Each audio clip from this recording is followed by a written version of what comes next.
Assalamualaikum warahmatullahi wabarakatuh. Kembali lagi di Madura FM, channel kesayangan Anda semua. Ya, kali ini kami dari kelompok 2 akan membahas mengenai konseling dengan pendekatan perilaku. Baik, kelompok kami terdiri dari yang pertama ada Lulu, lalu ada saya sendiri, Jafid Adi Rifai, lalu ada Fajada, ada Salsabila Royana, ada Siti Aulinima, ada Ifrohatul Koryati, dan juga Nur Indah Rizky Setiani.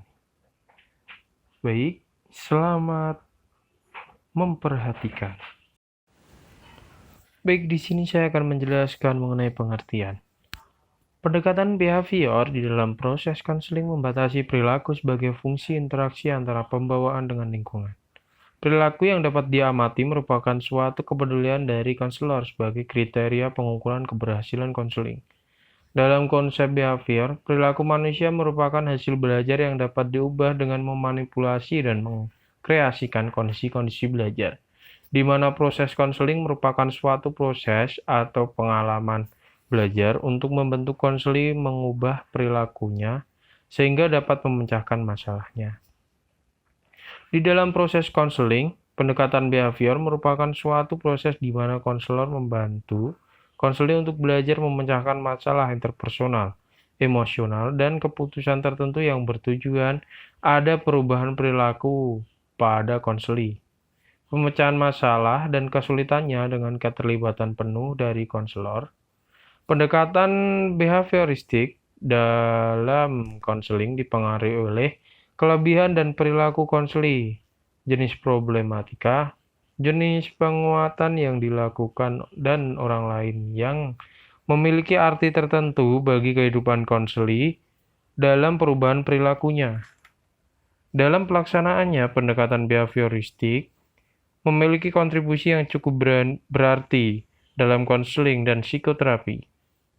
Menurut Muhammad Surya, mengemukakan bahwa beberapa sumbangan terapi behavior adalah secara epistemologis menjadikan sebagai salah satu komponen dalam mengembangkan konseling, mengembangkan perilaku spesifik sebagai hasil konseling yang dapat diukur sebagai manifestasi dan penetapan tujuan yang konkret.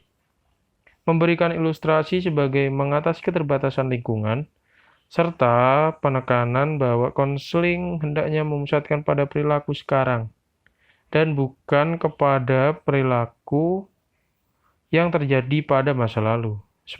Sementara itu, kekurangan dari pendekatan behavioristik adalah kurang menyentuh aspek pribadi, bersifat manipulatif, dan mengabaikan hubungan antar pribadi, lebih terkonsentrasi kepada teknik seringkali pemilihan tujuan ditentukan oleh konselor. Konstruk belajar yang dikembangkan dan digunakan tidak cukup komprehensif untuk menjelaskan belajar, dan hanya dipandang sebagai suatu hipotesis yang harus dites, serta perubahan pada konseli hanya berupa gejala yang dapat berpindah kepada bentuk perilaku lain. Selanjutnya yaitu karakteristik. Nah, karakteristik dari terapi perilaku ini dibagi menjadi 6. Yang pertama, didasarkan pada prinsip dan prosedur metode ilmiah. Prinsip pembelajaran yang diperoleh dari percobaan diterapkan secara sistematis untuk membantu orang mengubah perilaku maladaptif mereka. Jadi karakteristik yang membedakan dari praktisi perilaku adalah ketaatan sistematis mereka terhadap ketepatan dan evaluasi empiris. Terapis perilaku menyatakan tujuan pengobatan dalam istilah objektif yang konkret untuk memungkinkan replikasi intervensi mereka. Jadi tujuan pengobatan ini tuh disepakati oleh kedua belah pihak, yaitu klien dan terapis. Selama terapi, terapis menilai perilaku bermasalah dan kondisi yang menjaganya. Metode penelitian ini itu digunakan untuk mengevaluasi keefektifan prosedur asesmen dan pengobatan. Selanjutnya, karakteristik yang kedua yaitu menangani masalah klien saat ini dan faktor-faktor yang mempengaruhinya. Sebagai lawan dari analisis kemungkinan penentu sejarah, Penekanannya adalah pada faktor-faktor khusus yang mempengaruhi fungsi saat ini dan faktor-faktor yang dapat digunakan untuk mengubah kinerja. Jadi, terkadang itu pemahaman tentang masa lalu juga memungkinkan menawarkan informasi yang berguna tentang peristiwa lingkungan yang berkaitan dengan perilaku saat ini. Nah, terapis perilaku ini tuh melihat ke peristiwa lingkungan saat ini yang mempertahankan perilaku masalah dan membantu klien menghasilkan perubahan perilaku dengan mengubah peristiwa lingkungan melalui proses yang disebut sebagai penilaian fungsional atau apa yang disebut sebagai analisis perilaku. Selanjutnya yaitu karakteristik yang ketiga. Klien yang terlibat dalam terapi perilaku diharapkan mengambil peran aktif dengan menunjukkan tindakan khusus untuk menangani masalah mereka. Jadi itu alih-alih dari sekedar membicarakan kondisi mereka, terus mereka juga dituntut untuk melakukan sesuatu yang membawa perubahan. Jadi klien itu memantau perilaku mereka selama di luar sesi terapi, belajar dan mempraktikkan keterampilan copingnya, dan memainkan peran perilaku baru. Nah, tugas dari terapeutik ini itu dilakukan klien dalam kehidupan sehari-hari atau tugas pekerjaan rumah yang merupakan bagian dasar dari pendekatan ini.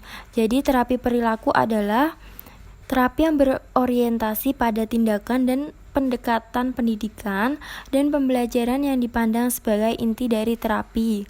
Klien juga mempelajari perilaku baru dan adaptif untuk menggantikan perilaku lama yang maladaptif. Karakteristik yang keempat yaitu pendekatan ini mengasumsikan bahwa perubahan dapat terjadi tanpa pemahaman tentang dinamika yang mendasarinya.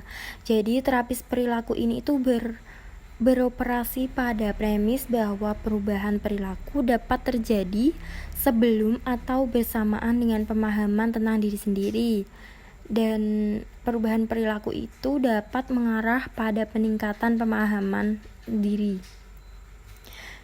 Jadi bahwa wawasan dan pemahaman tentang kemungkinan yang memperburuk masalah dapat memberikan motivasi untuk berubah, mengetahui bahwa seseorang itu memiliki masalah dan mengetahui bagaimana mengubahnya adalah dua hal yang berbeda. Selanjutnya yaitu karakteristik yang kelima. Fokusnya adalah menilai perilaku terbuka dan terselubung secara langsung, mengidentifikasi masalah dan mengevaluasi perubahan. Nah, penilaian langsung terhadap masalah target itu melalui observasi dan pemantauan diri. Jadi, terapis juga menilai budaya klien sebagai bagian dari lingkungan sosial mereka, termasuk jaringan dukungan sosial yang berkaitan dengan perilaku target. Jadi, pendekatan kritis terhadap perilaku adalah penilaian dan evaluasi yang cermat atas intervensi yang digunakan untuk menentukan apakah perubahan perilaku dihasilkan dari prosedur. Selanjutnya yaitu karakteristik yang keenam, yaitu intervensi perawatan perilaku secara individual disesuaikan dengan masalah spesifik yang dialami klien. Nah, beberapa teknik terapi ini dapat digunakan untuk menangani masalah klien individu.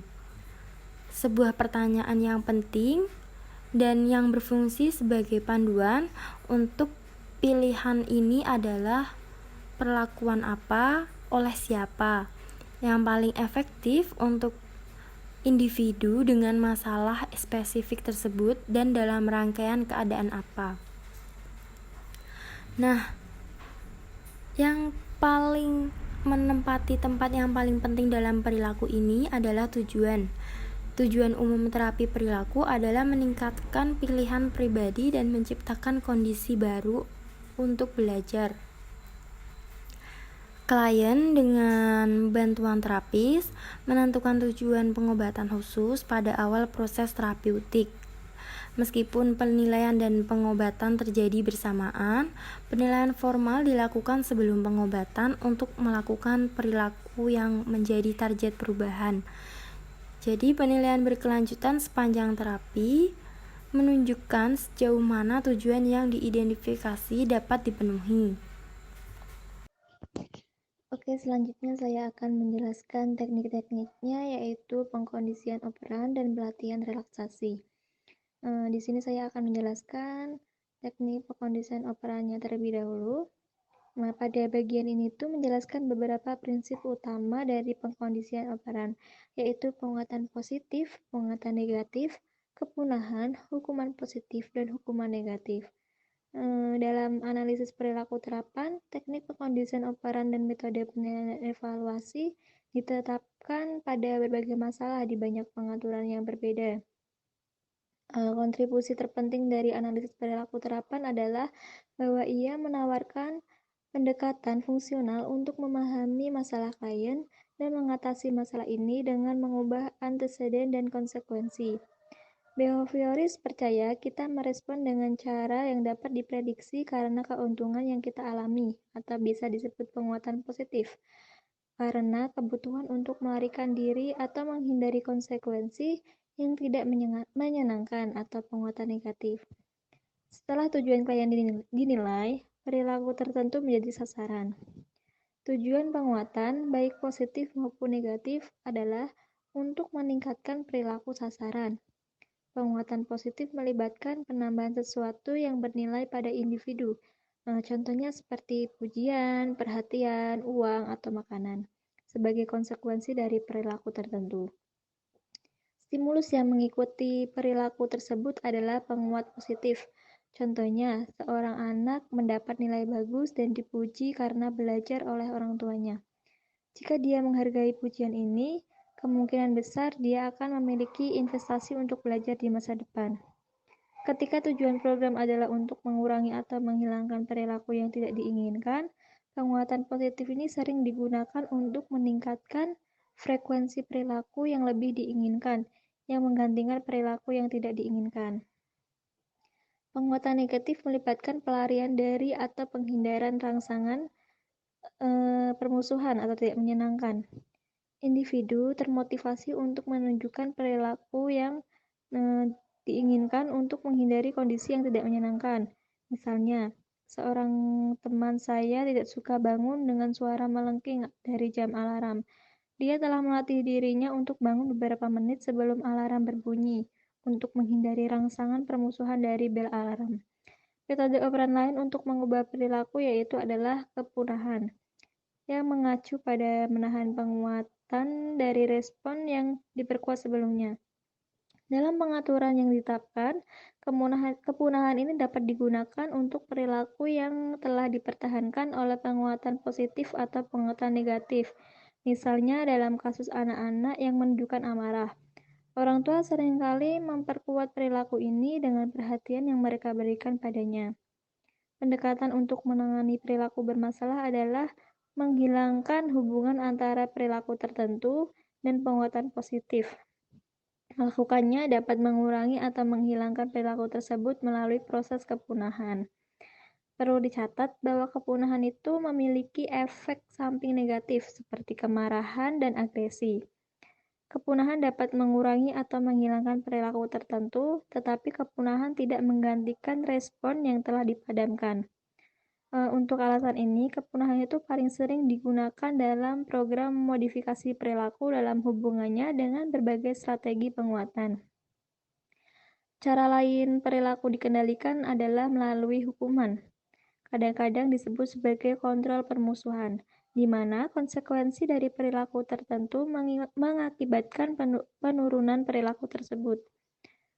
Tujuan penguatan adalah untuk meningkatkan perilaku sasaran, tetapi tujuan hukuman adalah untuk menurunkan perilaku sasaran. Dijelaskan ada dua macam hukuman yang mungkin terjadi sebagai akibat dari perilaku.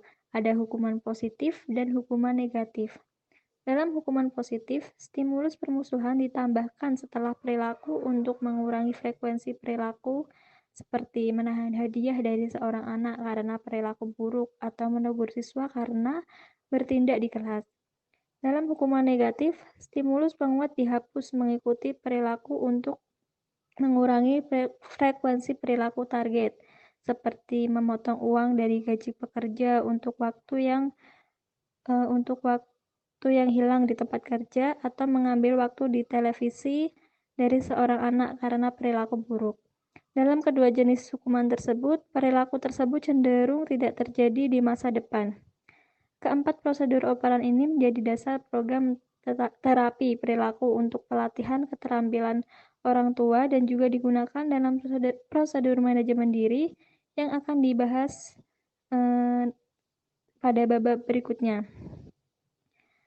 Skinner itu percaya bahwa hukuman memiliki nilai terbatas dalam mengubah perilaku dan seringkali merupakan cara yang tidak diinginkan untuk mengubah perilaku. Dia menentang penggunaan kontrol atau hukuman permusuhan dan merekomendasikan penggantian penguatan positif. Prinsip utama dalam pendekatan analisis perilaku yang ditetapkan adalah dengan menggunakan cara yang paling tidak mengganggu untuk mengubah perilaku, dan penguatan positif dikenal sebagai agen perubahan yang paling kuat. Skinner percaya pada nilai analisis faktor lingkungan untuk penyebab dan solusi untuk masalah perilaku dan berpendapat bahwa manfaat terbesar bagi individu dan masyarakat terjadi dengan menggunakan penguatan positif sistematis sebagai rute untuk mengontrol perilakunya. Dalam kehidupan sehari-hari, hukuman seringkali digunakan sebagai sarana untuk membalas dendam atau mengungkapkan rasa frustasi.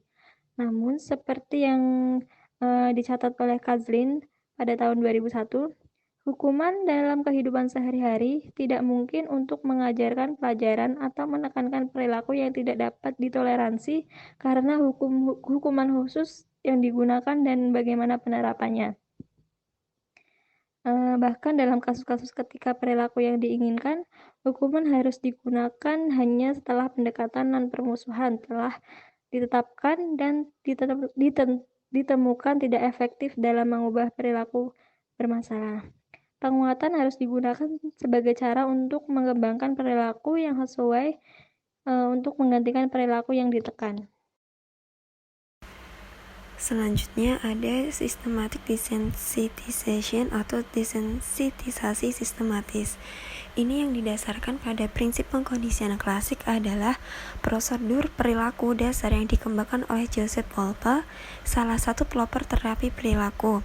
Klien membayangkan situasi yang secara berturut-turut lebih menimbulkan kecemasan pada saat yang sama ketika mereka terlibat dalam perilaku yang bersaing dengan kecemasan. Desensitisasi sistematis adalah proses terapi perilaku yang diteliti secara empiris yang memakan waktu, namun jelas merupakan pengobatan yang efektif dan efisien untuk gangguan terkait kecemasan, terutama di bidang fobia spesifik. Beberapa langkah dalam penggunaan desensitisasi sistematis. Yang pertama itu pelatihan relaksasi, yang kedua pengembangan hierarki kecemasan dan desensitisasi sistematis yang tepat. In vivo exposure and flooding exposure. Terapi dirancang untuk mengatasi ketakutan dan respons emosional negatif lainnya dengan memperkenalkan klien dalam kondisi yang dikontrol dengan cermat ke situasi yang berkontribusi pada masalah tersebut. Exposure in vivo melibatkan klien yang terpapar pada peristiwa yang menimbulkan kecemasan sebenarnya daripada hanya membayangkan situasi ini. Bentuk lain dari terapi exposure adalah flooding, yang mengacu pada exposure in vivo atau imaginal terhadap rangsangan yang menimbulkan kecemasan untuk jangka waktu yang lama. Keuntungan menggunakan imagine flooding pada in vivo flooding adalah tidak ada batasan pada sifat situasi yang menimbulkan kecemasan yang dapat ditangani. Teknik selanjutnya yaitu pelatihan keterampilan sosial. Nah, pelatihan keterampilan sosial adalah kategori luas yang berhubungan dengan kemampuan individu untuk berinteraksi secara efektif dengan orang lain dalam berbagai situasi sosial. Digunakan untuk memperbaiki defisit yang dimiliki klien dalam kompetensi interpersonal. Keterampilan sosial melibatkan kemampuan untuk berkomunikasi dengan orang lain dengan cara yang tepat dan efektif. Individu yang mengalami masalah psikososial yang sebagian disebabkan oleh kesulitan interpersonal merupakan kandidat yang baik untuk pelatihan keterampilan sosial ini. Beberapa aspek yang diinginkan dari pelatihan ini adalah bahwa ia memiliki dasar penerapan yang sangat luas dan dapat mudah disesuaikan dengan kebutuhan khusus klien. Nah, pelatihan keterampilan sosial meliputi psikoedukasi, permodelan, penguatan, latihan perilaku, bermain peran, dan umpan balik. Variasi populer lainnya dari pelatihan keterampilan sosial ini adalah pelatihan manajemen amarah yang dirancang untuk individu yang memiliki masalah dengan perilaku agresif. Pelatihan asersi yang akan dijelaskan selanjutnya ditunjukkan untuk orang yang tidak memiliki keterampilan asertif. Nah, pelatihan asertion salah satu bentuk khusus dari pelatihan keterampilan yang semakin populer adalah mengajari orang bagaimana bersikap tegas dalam berbagai situasi sosial. Banyak orang mengalami kesulitan untuk merasa pantas atau benar untuk menegaskan diri mereka sendiri. Orang yang tidak memiliki keterampilan sosial sering mengalami kesulitan interpersonal di rumah, di tempat kerja, di sekolah, dan selama waktu senggang. Latihan asersi ini dapat bermanfaat bagi mereka. Yang pertama, yang kesulitan mengungkapkan kemarahan atau kejengkelannya. Yang kedua, yang kesulitan mengatakan tidak. Yang ketiga, yang selalu sopan dan membiarkan orang lain memanfaatkannya. Yang keempat, yang merasa kesulitan untuk mengungkapkan kasih sayang dan tanggapan positif lainnya. Yang kelima, yang merasa tidak berhak mengungkapkan pikiran, keyakinan, dan perasaannya. Dan yang terakhir, yang memiliki fobia sosial. Teknik selanjutnya yaitu pelatihan keterampilan sosial. Nah, pelatihan keterampilan sosial adalah kategori luas yang berhubungan dengan kemampuan individu untuk berinteraksi secara efektif dengan orang lain dalam berbagai situasi sosial. Digunakan untuk memperbaiki defisit yang dimiliki klien dalam kompetensi interpersonal. Keterampilan sosial melibatkan kemampuan untuk berkomunikasi dengan orang lain dengan cara yang tepat dan efektif. Individu yang mengalami masalah psikososial yang sebagian disebabkan oleh kesulitan interpersonal merupakan kandidat yang baik untuk pelatihan keterampilan sosial ini. Beberapa aspek yang diinginkan dari pelatihan ini adalah bahwa ia memiliki dasar penerapan yang sangat luas dan dapat mudah disesuaikan dengan kebutuhan khusus klien. Nah, pelatihan keterampilan sosial meliputi psikoedukasi, permodelan, penguatan, latihan perilaku, bermain peran, dan umpan balik. Variasi populer lainnya dari pelatihan keterampilan sosial ini adalah pelatihan manajemen amarah yang dirancang untuk individu yang memiliki masalah dengan perilaku agresif. Pelatihan asersi yang akan dijelaskan selanjutnya ditunjukkan untuk orang yang tidak memiliki keterampilan asertif. Nah, pelatihan asertion salah satu bentuk khusus dari pelatihan keterampilan yang semakin populer adalah mengajari orang bagaimana bersikap tegas dalam berbagai situasi sosial. Banyak orang mengalami kesulitan untuk merasa pantas atau benar untuk menegaskan diri mereka sendiri. Orang yang tidak memiliki keterampilan sosial sering mengalami kesulitan interpersonal di rumah, di tempat kerja, di sekolah, dan selama waktu senggang. Latihan asersi ini dapat bermanfaat bagi mereka. Yang pertama, yang kesulitan mengungkapkan kemarahan atau kejengkelannya. Yang kedua, yang kesulitan mengatakan tidak. Yang ketiga, yang selalu sopan dan membiarkan orang lain memanfaatkannya. Yang keempat, yang merasa kesulitan untuk mengungkapkan kasih sayang dan tanggapan positif lainnya. Yang kelima, yang merasa tidak berhak mengungkapkan pikiran, keyakinan, dan perasaannya. Dan yang terakhir, yang memiliki fobia sosial. Asumsi dasar yang mendasari pelatihan asersi adalah bahwa orang memiliki hak, tetapi bukan kewajiban, untuk mengekspresikan dirinya sendiri. Salah satu tujuan dari pelatihan asersi ini adalah untuk meningkatkan repertoar perilaku orang sehingga mereka dapat membuat pilihan untuk berperilaku asertif dalam situasi tertentu. Penting bagi klien untuk mengganti keterampilan sosial yang maladaptif dengan keterampilannya yang baru. Tujuan lainnya adalah untuk mengajar orang mengekspresikan diri mereka dengan cara yang mencerminkan kepekaan terhadap perasaan dan hak orang lain. Nah, dalam penegasan tidak berarti agresi. Orang yang benar-benar asertif tidak membela hak mereka dengan cara apapun, mengabaikan perasaan orang lain. Dalam pelatihan, pernyataan didasarkan pada prinsip-prinsip teori pembelajaran sosial dan menggabungkan banyak metode pelatihan keterampilan sosial. Nah, secara umumnya, terapis mengajarkan dan memodelkan perilaku yang diinginkan klien. Perilaku ini dipraktikkan di ruang terapi dan kemudian diberlakukan dalam kehidupan sehari-hari. Kebanyakan program pelatihan penegasan berfokus pada pernyataan diri negatif klien, keyakinan yang merusak diri sendiri, dan pemikiran yang salah.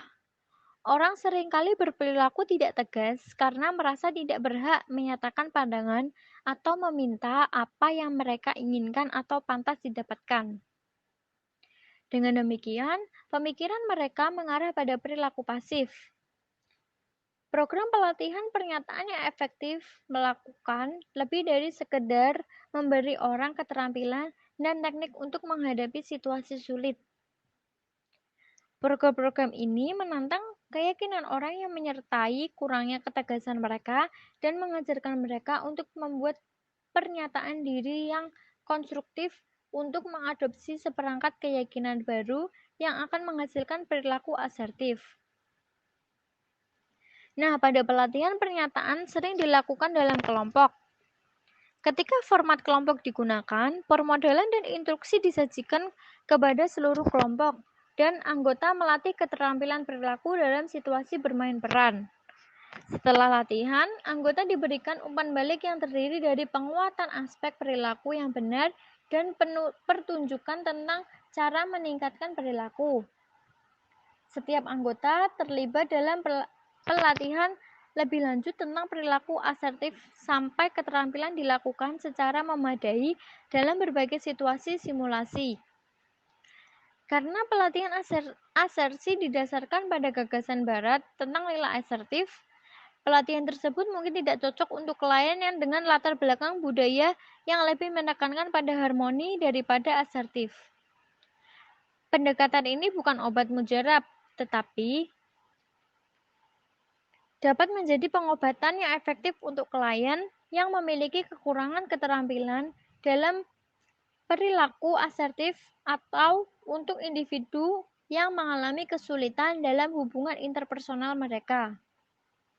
Nah, meskipun konselor dapat mengadaptasi bentuk prosedur pelatihan keterampilan sosial ini agar sesuai dengan gaya mereka sendiri, penting untuk memasukkan latihan perilaku dan penilaian berkelanjutan sebagai aspek dasar program. Teknik yang selanjutnya yaitu Self-Modification Program and Self-Directed Behavior. Nah, atau program modifikasi diri dan perilaku mengarahkan diri sendiri. Nah, jadi keuntungan dari teknik modifikasi diri atau manajemen diri adalah bahwa pengobatan dapat diperluas ke publik dengan cara yang tidak dapat dilakukan dengan pendekatan terapi tradisional. Nah, keuntungan lainnya itu biayanya minimal karena klien memiliki peran langsung dalam pengobatan mereka sendiri. Kemudian teknik yang ditunjukkan untuk mengubah diri juga cenderung meningkatkan keterlibatan dan komitmen pada pengobatan mereka. Nah, strategi modifikasi diri ini termasuk gitu ya, itu ada pemantauan diri, penghargaan diri, kontrak diri, kontrol stimulus, dan model diri.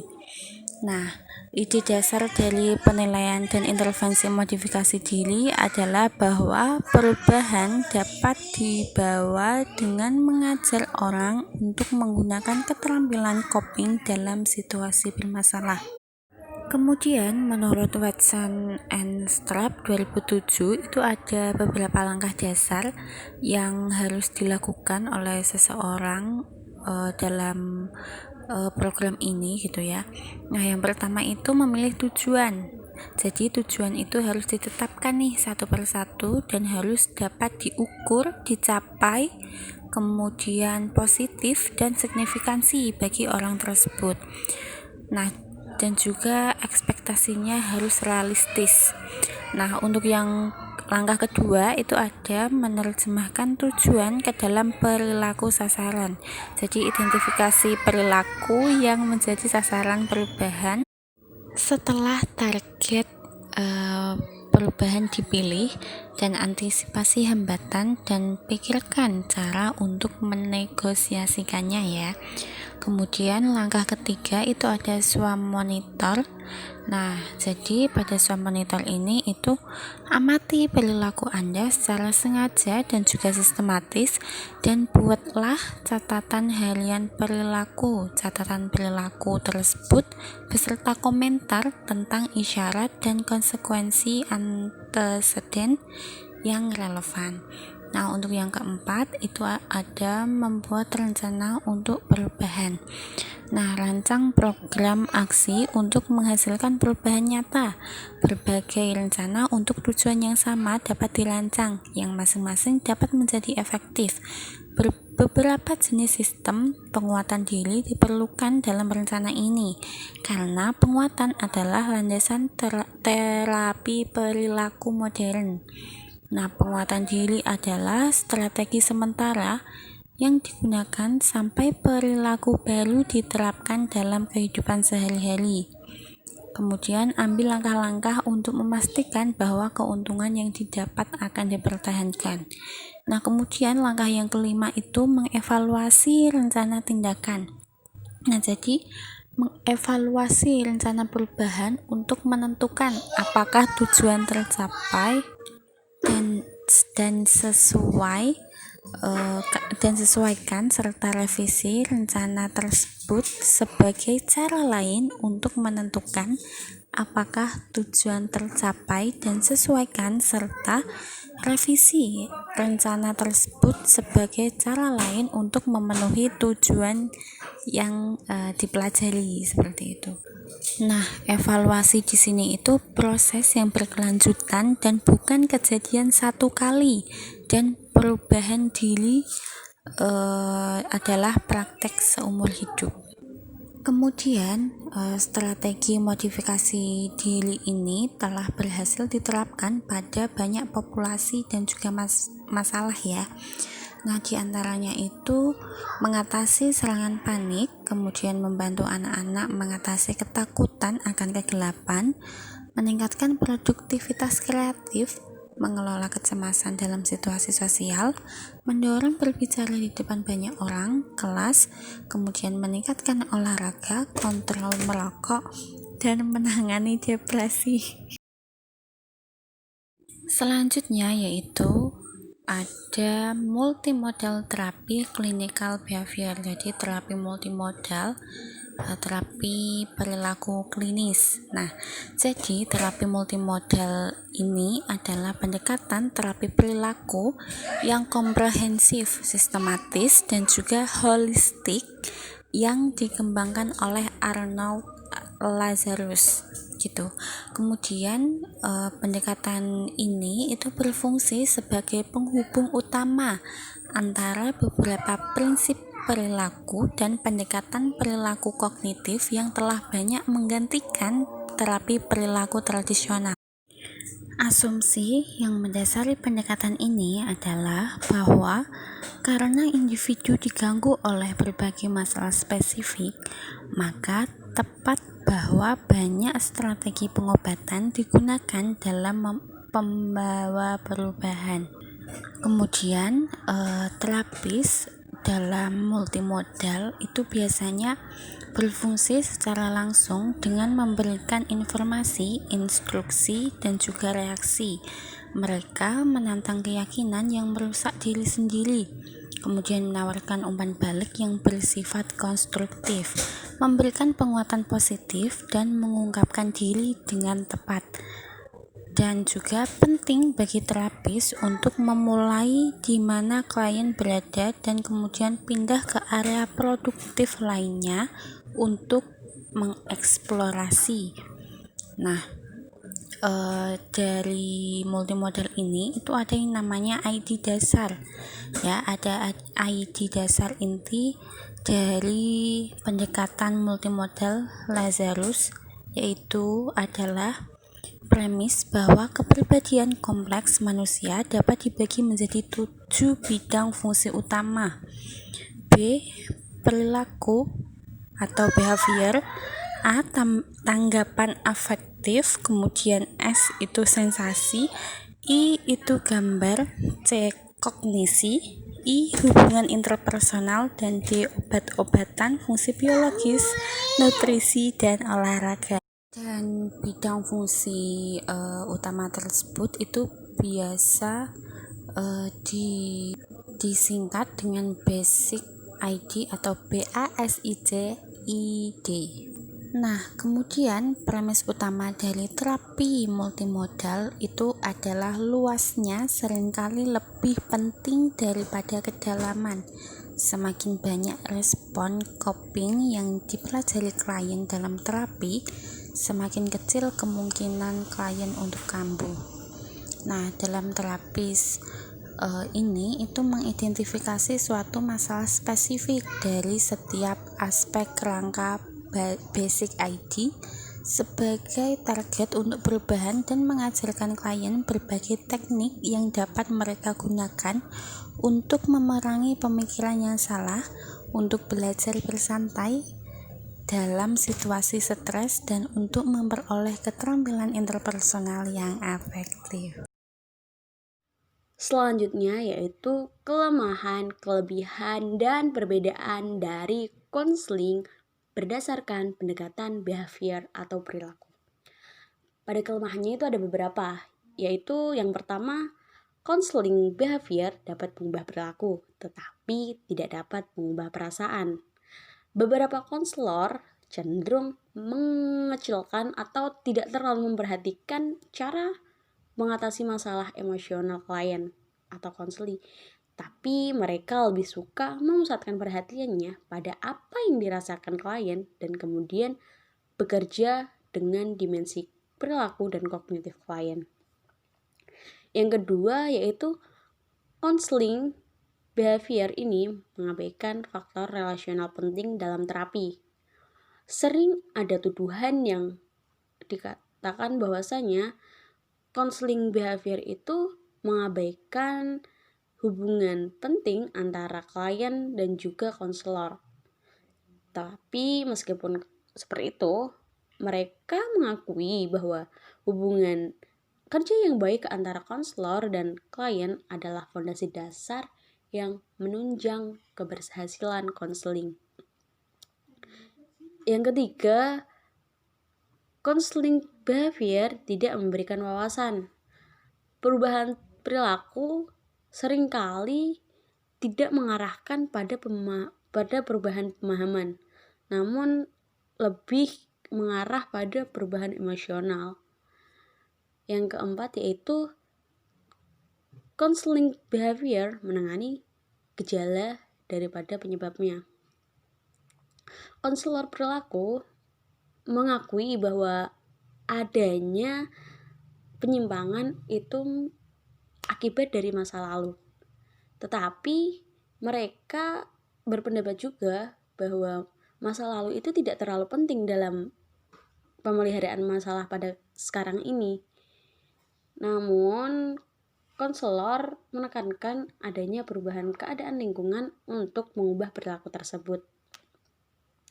Yang kelima yaitu terapi perilaku atau counseling behavior itu melibatkan kontrol dan manipulasi oleh konselor. Semua konselor memiliki hubungan kekuatan dengan klien dengan seperti itu mereka memiliki kendali atas diri klien. Dan itu adalah hal yang membedakan dengan konseling pendekatan lain. Adapun kelebihan dari konseling berdasarkan pendekatan behavior yaitu terletak pada kekhususannya, di mana pendekatan ini berusaha membantu klien untuk menerjemahkan tujuan yang tidak jelas ke dalam rencana tindakan yang konkret.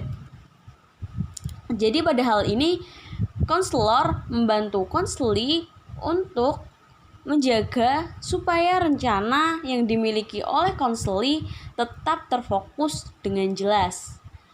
Yang kedua yaitu konselor dapat membantu konseli untuk belajar mengenai kemungkinan yang mempertahankan pemikiran dan perilaku bermasalah klien, dan kemudian mengajari klien supaya mereka dapat membuat perubahan seperti yang mereka inginkan. Yang ketiga yaitu konselor menggunakan teknik yang sudah teruji secara empiris. Jadi dalam konseling ini, konselor itu menggunakan teknik-teknik yang sudah teruji dan kemudian mereka memastikan bahwa konseli dapat menerima pengobatan yang efektif dan relatif singkat. Jadi mereka dalam waktu yang singkat sudah mendapatkan kemanfaatan secara efektif. Kemudian yang terakhir yaitu konseling pendekatan behavior itu menekankan pada akuntabilitas etis. Jadi konseling behavior ini bersifat netral secara etikanya karena ia tidak menentukan perilaku siapa atau perilaku apa yang harus diubah. Namun dalam konseling ini sifatnya itu sukarela. Praktisi atau konselor itu hanya menentukan bagaimana cara mengubah perilaku yang menjadi target perubahan klien. Lalu apa sih perbedaan konseling berdasarkan pendekatan behavior dan konseling yang berdasarkan kognitif behavior? Jadi itu konseling yang berdasarkan kognitif behavior itu berfokus pada perubahan perilaku dan juga kognitif atau mindset individu. Sementara yang behavior atau konseling ini berfokus pada perubahan perilaku saja. Jadi intinya yaitu yang kognitif behavior berfokus pada dua hal, kognitif dan juga perilaku. Sedangkan yang behavior itu fokusnya hanya pada perilakunya saja. Baik, itulah presentasi dari kami. Apabila ada kesalahan dan kekeliruan, kami mohon maaf. Terima kasih kepada teman-teman yang sudah memperhatikan presentasi. Sekian, wassalamualaikum warahmatullahi wabarakatuh.